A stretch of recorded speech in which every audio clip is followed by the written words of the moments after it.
Well, greetings and welcome to another special edition of It's Not Work, It's Fun. And the truth be known, this will probably be the last It's Work, It's Fun adventure for the year of 2006. So having said that, let's see what tips Bernie can give us today as we start a new year. What tips do I have? What the tips? Let's talk about the natural flower from Holland, the amaryllis. Those great big huge flowers that have big stalks. And after you have them for a year or two, then they only send up green leaves. A lot of people don't know how to get them to big flowers. But we gotta do that after we get back from the break. And by the time you see this program, it might be 2007. You never know. Just hang in there, babe. Well, all right. One more time from the gardening capital of the world. It's not work, it's fun. Comes your way. Our friends, the Murphys, are back in business at 51 and NN. And I talked to Mr. Murphy, and the rumor is that he will have a new tenant in his little restaurant space. I guess the first people got disillusioned, and there's going to be someone else coming in there, so watch for that. And in the meantime, stop by and say hi, buy some gas, buy some candy, whatever. We have an email address here, but more importantly, for the people who watch this show, please respond to the P.O. Box, which will be shown on the screen about 6 times throughout the program. One more time, our friends, the Murphys at 51 and NN, as all the road work continues. Dennis's Design Service features drafting, engineering, and blueprint services, and they all wish you a Happy New Year. So, enough yakking out of me. Let's get back to Bernie and see if we can learn something today. Well, I hope everybody had a very Merry Christmas and a Happy New Year's and just a great holiday, and everybody drove safe and didn't eat too much, didn't drink too much, and maybe a prosperous New Year to go with that too. I'm going to talk about amaryllis today, and a lot of people, you know, when they first see that spelling of that big, huge, beautiful flower, a lot of people, if they don't know anything about it, they will mispronounce it. They'll say amaryllis, or they'll say, "Oh, that's state Texas, a flower. That's a flower from Texas, is it? Is that what it is?" No, it's a natural flower that actually grows in the wild in Holland. Now, in some other places, they don't grow real wild. They were introduced, like the Netherlands. They were introduced. But these are cool weather, warm weather flowers. And what I mean by that is they have to have a little bit of cool. And in a lot of other places, if they bring them in, what they do is they keep them in greenhouses if it gets too cool. The amaryllis can stay outside and withstand temperatures only, and not a lot of snow or ice or anything like that, only down to about 45 degrees, maybe 50 degrees. They do grow in Holland, and they grow just naturally. It's a flower of Holland. It's a bulb, and you don't treat it like a tulip, though. If you're in a warmer climate, say zone 6, 7, closer to 7, you could keep it outside, but no, not in the climates that we live in. You have to treat it like it's still in Holland, and that means you got to give it a cool, dry, dormant season. And that actually starts in the month of, the gardener can choose August or September, okay? It has to be in cooler temperatures, and it has to be in very light soil. They don't like heavy soils at all. And, basically sometimes no soil, just very small pebbles. If you put it in soil, it's got to be sphagnum peat moss and hardly any soil, and perlite or vermiculite. And they only like to be buried halfway. The reason they grow so well in Holland is because when they put them in the soil's kind of wet and soggy, and they don't stick them all the way in because they don't want the bulb to rot. So what happens is they're sticking halfway out. That's the key. Not heavy soil, that's the first key. The second key, there's 3 tricks, 3 keys to this, okay? First one, not heavy soil. You want to use real lightweight stuff. And the second part is that you can only have it buried into the soil only halfway. In other words, half of that big bulb has to be sticking out of the ground. And that's to get it to flower. Now the other part of that is it has to have a cool, dry, dormant season from August, September, October, or September, October, November, depending on when you want it to flower. If you want it to flower for Christmas Day, you might want to start, say, August 1st, or even like a couple days before August 1st, back in July. Stick it in a cool, dry place. It doesn't have to have a lot of sunlight. It doesn't have to be in complete darkness, but it has to have more dark and more cool temperatures than at that time of the year that we normally would have. Like back in August, it's going to be hotter than heck out there, like it was this past year. And what you have to do is make sure that it doesn't get hardly any water. They store water. They're like tulip bulbs. They store a lot of water where they can actually make it through a long period. All you do is you just wet that soil just a tiny bit. Some people missed it. They missed down around the bulb. And make sure you get some insecticide in there just to make sure that nothing, lays its eggs in there and starts hatching. And so then when you take that out, say if you keep this bulb in, say a plastic bag, okay, a sandwich bag or anything that, freezer bag that you can buy at the store, and you put a little bit of peat moss in there, and say at the end of July you put it in the cooler of your refrigerator, okay, where you keep salads and things like that. You can do that. Make sure it's only in half soil. It's going to get a little bit light when you open up that drawer, but that's not going to hurt it, okay? A lot of people like to put their tulip bulbs in the refrigerator in brown paper bags. You can do that too, but however, when you missed it, it's going to get the bag wet. So it's got to be a plastic bag. And what a lot of people do is if they want to give it a little bit of air, they leave just a tiny bit of that bag open. And you got to check it, make sure it's not drying out. And there's a real thin layer of skin. It's called onion skin. It's a protective layer. It keeps the bulb from actually starting to rot. If that skin starts to kind of flake off and look real brittle and dry, then just wet it down a little bit, okay? Then you take it out, say you did really, really well, you take it out for Christmas, okay? And if you didn't do the right things, if you didn't do all three of those steps, and you got to do all three of them, and it only sends up leaves, that's an indication that you put the bulb through undue stress and it won't send up a flower, okay?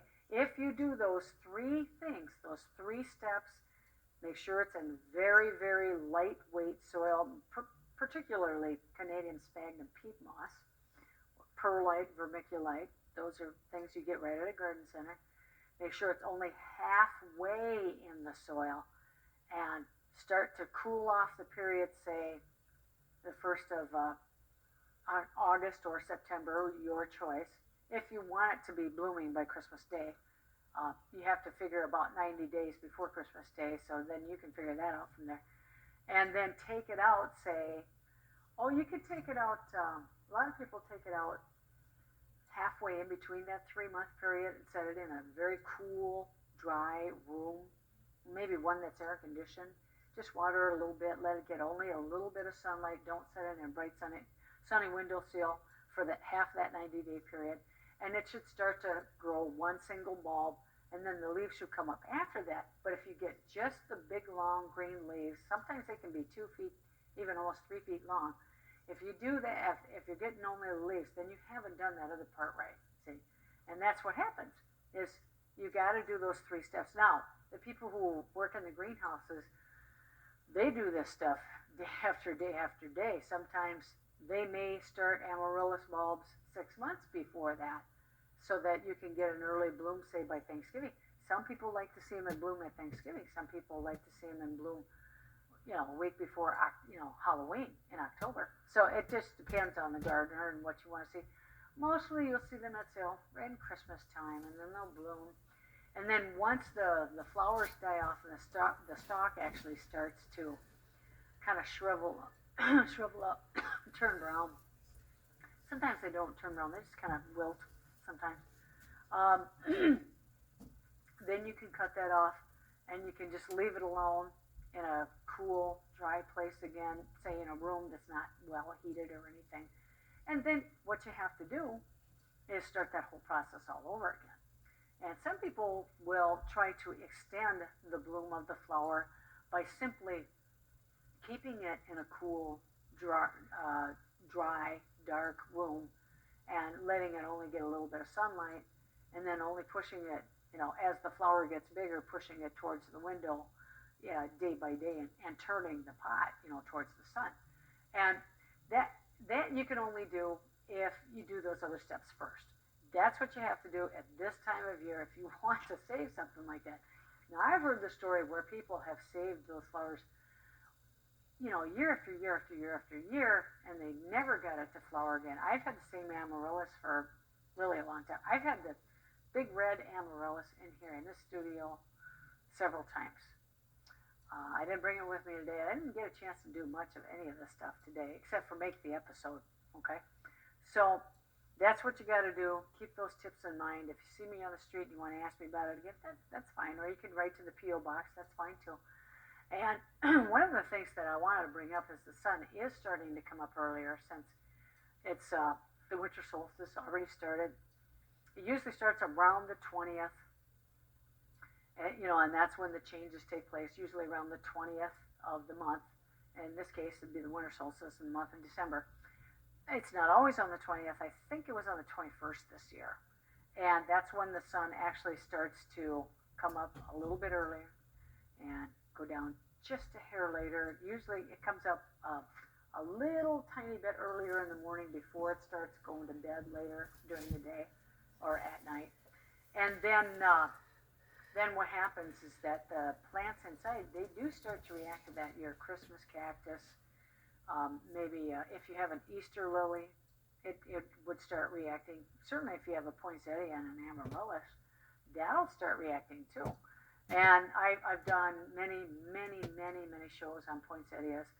And if it doesn't look too good this year, and a lot of people say, oh, geez, forget it. I'm just going to throw it out. A lot of them wind up in the garbage too. And so you want to take, if you don't want to do it, give it to somebody who likes doing that stuff. See if they can bring it back. Don't just necessarily go out and spend your money on a bunch of flowers and then just toss them out. Or sometimes churches will take them. They'll have people who love fooling around with the plants that go in the churches, and they'll take them and they'll bring them back to the church. Now, again, I've had one poinsettia plant. It's a big, very large red one. I've had the same one for I don't know how many years, but really a long time. And it turned red. I just set it in front of the window in early September. And it turned red all by itself. I didn't have to do anything special. Normally, I will do something special. And you can take cuttings off of those. A lot of people say that, you can't get any kind of a cutting off for amaryllis. You can if you take it out of the pot and you've had it for a while, and you see little baby bulbs growing down at the bottom of the, of the bulb itself. Okay. And again, that in itself is kind of like a tulip bulb where the babies grow at the bottom. You can grow amaryllis from seeds. The seeds are viable. However, you're talking about 18 years from seeds to a flowering plant. So that's a long time. And greenhouses don't normally do that. Maybe they did way back when, but they don't normally do that stuff. Not anymore. The really hardcore ones might, but normally they don't. Okay, so now I'm going to move on a little bit.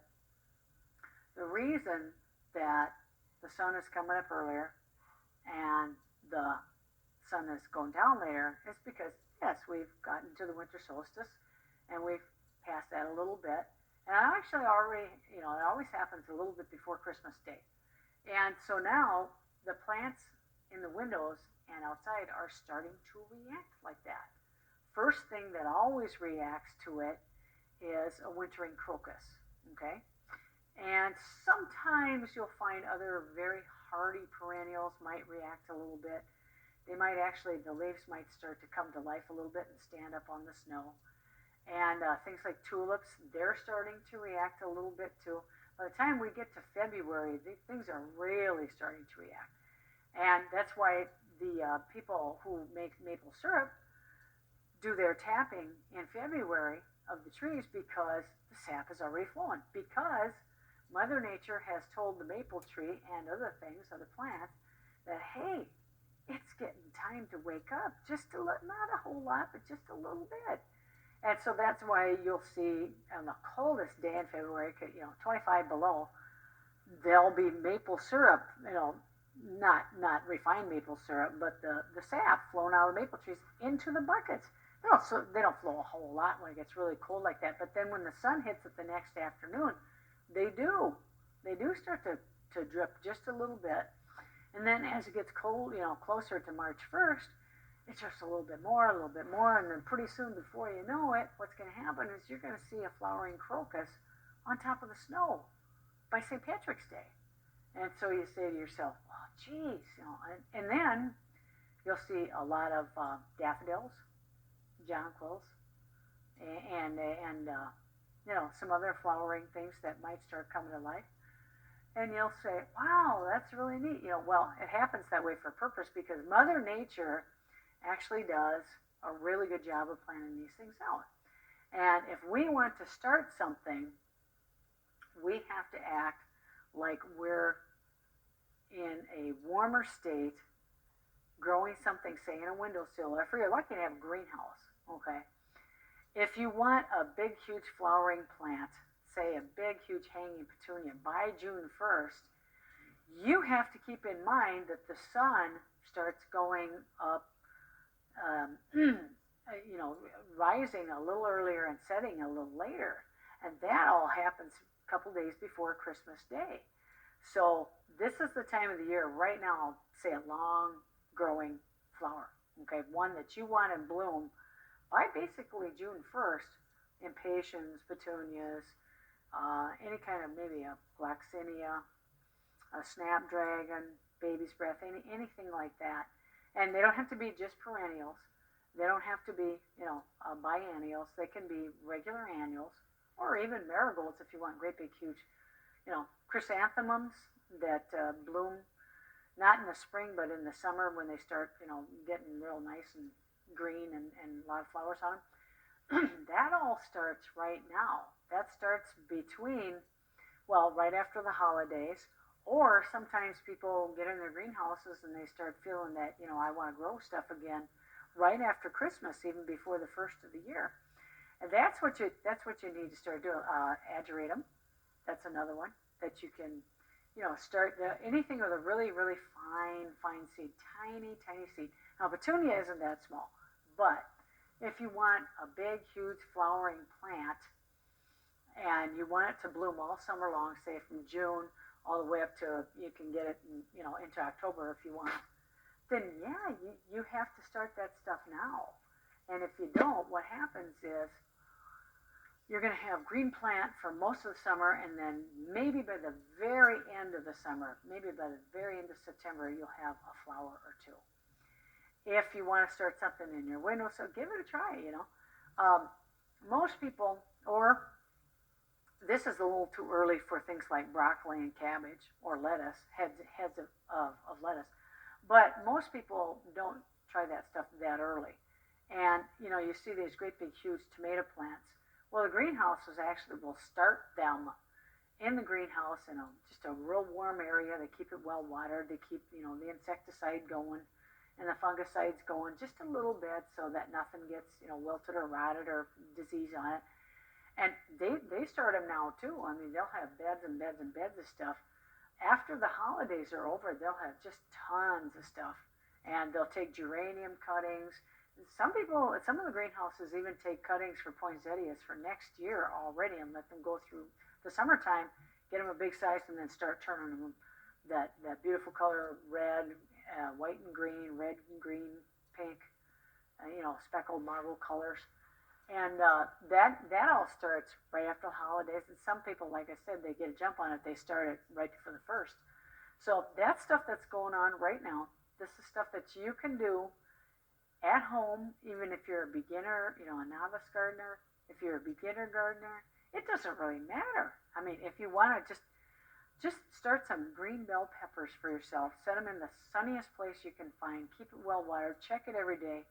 You know, if it's a round pot, turn it a little bit, quarter turn towards the sun.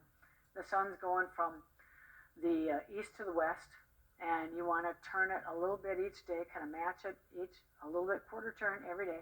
I've got flowers sitting in the east kitchen windowsill, and I give them a little turn every day because I know that the sun is coming up earlier and early each and every day, and so they react to that. I've got some annuals growing. I got some coleus growing. And I think I have a few green pepper. Yeah, eggplant and green pepper. They're about tiny, tiny plants. They're not very big. They're tiny, tiny plants. Okay, now I'm going to move on just a little bit. One of the things that people ask me about is they said every year they start some seeds. They want some tomato seeds, okay? And they want to start their tomato plant. Well, you go to a greenhouse, and they're not leggy, and they're real thick, and they get that real acidy smell to them, okay? And the little fibers on the stems are sticking out straight, and you can just smell that tomato flavor in there. And they said, well, I wanted to do the same thing, but then I look at it, and my stuff is real leggy. Well, one of the things you need to do, one of the tricks for that, is if you do start tomatoes this early, okay, in January, you have to remind yourself that between January and June is 6 months, okay? And they're going to do an awful lot of growing. So one thing you need to do, as soon as that little plant comes up, don't snip off the leaves or anything like that. Just wait till it's kind of sturdy, and you can wait a good 4 weeks. Replant it in a deeper pot so that only the leaves are sticking up out of the top of the soil. Only that, just, you got to wait for those 4 leaves. The first the 2 leaves are baby leaves, and then the second 2 leaves are called true leaves. And you want to get it so that each time it grows up a little bit, you replant it so that it's a lot deeper in the soil. And you got to go to a little tiny, a bigger pot size each time. If you start out with a little tiny 2-inch size pot, or they call a flower flat, and they have just little tiny holes in them. Then you could go to each one. And as you get a bigger and bigger root system, you can cut that root system down. And you got to give it just a few cooler temperatures, okay?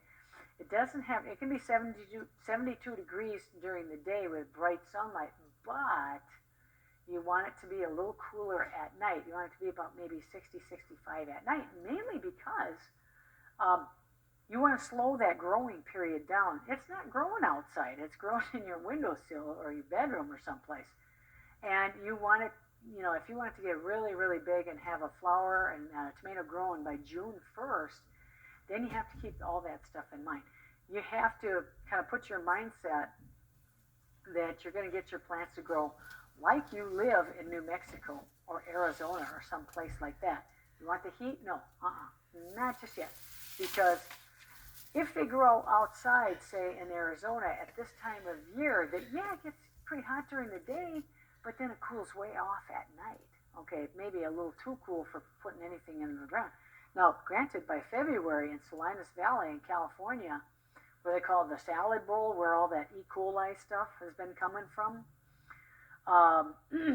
they actually start that stuff. They put the seeds in the ground February 1st, sometimes even in the latter part of January.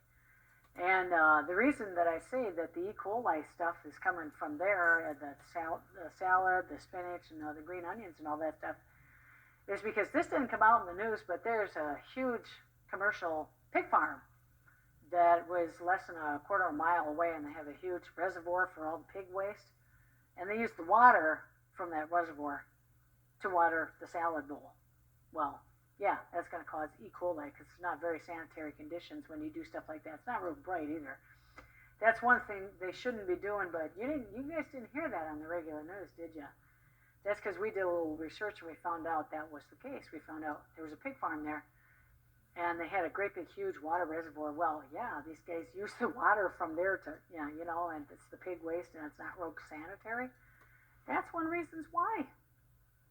Is because you can't have 10,000 pigs go to the bathroom and this stuff every single day and expect it to be clean. It doesn't work that way, okay? So anyway, that's a political comment for today. I normally keep away from that stuff, but I had to get that one out. Okay, now, if you want to start your tulips and have them, like they're in the ground outside, but you forgot to plant them in the fall, and you got lazy and say, I want to go Christmas shopping instead, stick them in your refrigerator in a brown paper bag. They don't need any water. You can water them down just a hair if you want, but they really don't need that. They hold moisture, just like the amaryllis bulb does. And then what happens is that you want to keep them in a brown paper bag in the crisper part or the salad part of the refrigerator. And all you do is you just, wait until, I would wait until March. And then you can put them in pots and, you can have them blooming by that time, by June 1st if you want. Or, a lot of times people will start that process in January, and then they'll take them out on Valentine's Day, pot them up, put them in pots, maybe 3 or 5 to a pot, depending on the size of the pot, and then send them in a nice sunny windowsill. First 3 days you want to keep them away from the sun a little bit. Just send them in a cooler, darker room, and then kind of push them towards the sun, and turn them a little bit, water them a little bit, make sure there's nothing crawling in there, make sure there's no creepy crawlies in there, and then let them bloom, let them do their stuff. They'll send up the leaves and the stem. See, a lot of people grow tulips in pots because, A, they're a little tiny bit easier than amaryllis bulbs are to grow in pots. But if you follow those 3 original keys that I gave you, you will have the same bulb for 10 years and it will flower every single year. I can guarantee that. I know that's how it works because I've had one that for years that flowers. One time, though, I had a great big huge bulb, and one of my cats ate the whole bulb and got real sick. So I definitely had to keep amaryllis and tulip bulbs away from cats. If you got little kids or pets or something, you just basically, you got to keep them away from it because they'll destroy plants, they'll climb up big trees. And that's the end of the episode for today. I hear the music going on. I'm Master Gardener Bernie Lonay. Until next time, be green. And remember, it's not work. It's fun. You need to be out there shoveling snow, and don't get the ice into your rose bushes, and don't get the salt into your rose bushes. And have a good time gardening this summer. We'll see you next week. Bye. Well, all right. That's the roundup for this year. That's right. Start the flowers up now. All right. It's Not Work, It's Fun was brought to you by Master Gardener Bernie Lonay, who dreams up all the stuff. I don't know where she gets all that information, but it comes from somewhere. All right, from the gardening capital of the world, this program came to. In reality, it's from downstairs in City Hall, but we won't tell you that. Okay, one more time, let's say hi to our friends, the Murphys, back in business. And remember, a little birdie told you there's a new business coming in there, so maybe they'll have some dandy food for you. It's Not Work, It's Fun has an email address, but more importantly, we had the P.O. Box screen about 5 times during this episode. Say hi to the Murphys one more time. Dennis's Design Service features drafting, engineering, and blueprinting, and also wishes everybody a Happy New Year. That's enough talking out of me. Let's kind of take a nice exit here and think about the year to come. Bye-bye. Au revoir. Adios.